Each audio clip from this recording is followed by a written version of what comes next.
Magandang gabi mga kababayan, nandito po tayo ngayon sa Cebu City. So by the way mga kababayan, ito ang investigation ng Pogo. Hanggat ngayon hindi pa natatapos, hanggat di madidiin at masisira ang mga Duterte at hindi nila sakay sa kaso ang mga Duterte mga kababayan. Ito mga kababayan ang katotohanan na. So by the way mga kababayan, kung hindi pa ka nag-subscribe sa aking channel, pa-subscribe naman, pa-like at share sa ating video para naman madagdagan ating mga subscriber mga kababayan. By the way mga kababayan, ito at mga subscriber ko, maraming salamat sa inyo ha. So sana masayang-masaya kung palagi kayong nanood na. Sana magpatuloy lang at masaya kayo. To all the people around the world na nanood nito, thank you very much. You are watching. So I hope you to enjoy while you are watching my channel. So by the way mga kababayan, ito ang tinitingnan ko sa aking palagay. Bakit hanggang ngayon hindi pa natatapos ang investigation ng Pogo? Kasi ito mga kababayan, kinukonek na nila si Harry Roque. Ngayon si Adjong Congressman Adjong ng Lanao. Sinabi pa ni Harry Roque, hindi, yung itinitingnan ko lang yung file case, di hindi ako tinitingnan yung iba kasi hindi naman kasama yon sa aking kaso, mga kababayan. Kaya nga, ito ang tinitingnan ni Harry Roque. Kinukunik talaga ito kang Harry Roque. Pagkatapos doon, ma-justify na sila na si Harry Roque ang may kasama doon, then isusunod na si Duterte. Kasi siya ang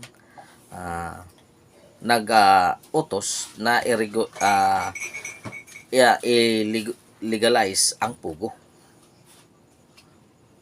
Ito ngayon mga kababayan. Kaya nga, mga kababayan, ito na ang nangyayari. Kinukunik nila ang kaso ka Roque katapos doon ka Duterte na naman. Hindi pa sila tapos. Ano sabi ng Presidente Sona? Wala ang Pogo. I-cancel na yan. Wala na yan. Pero bakit hanggang ngayon hindi pa sila natatapos? Hindi pa sila natatapos sa hearing na yan ng Pogo. Kasi hindi pa sila nakakita ng ebidensya na makonek talaga ang mga Duterte. Pero hindi sila nag-imbestiga sa QGC. Bakit mayroon nang namatay? Hindi pa nila inimbestigahan. Nasaan si Choljokno? Ikaw ay lawyer ng human rights. Saan na? May ginagawa ka ba sa human rights, Choljokno? Mabuti ka lang. Pag CCPNP pag may namatay, lalabas ang iyong bunganga sa media. Pero ngayon sa QGC, tikom ka kasi kalaban nyo. Yan ang katotohanan human rights.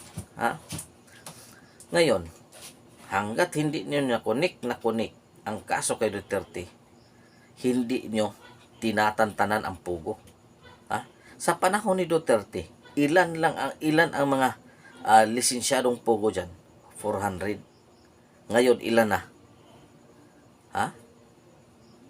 Ilan na ang lisensyado ngayon? Malimit na lang kasi inuna ang korupsyon. Inuna ang korupsyon, nasa korupsyon, malaking pira ang Pogo. Kaya hindi na sila nag-renew. Kasi kanya-kanya na silang diskarte. Yan ang totoo. Mga kababayan, di ba? Yan ang katotohanan. So, paano na yun ikaw ng Duterte? Ang sabi noon ng chairman noon ng Pagcor, sa panahon ni Duterte, wala pa si Duterte, nandyan na yan ang Pogo. Nandyan na. Kaya, sinabi ka ng Duterte na mayroon na malaking kita, 50 million lang a year ang kikitain nila, na legalize ang Pogo, tinawag itong Pogo, ngayon, naging 20 billion ang revenues a year. Diba? Ngayon, ilan ang revenues ng Pogo ngayon? Ilan lang ang may registered nila, may license sila? Konti na lang. So, kaunti na lang kita.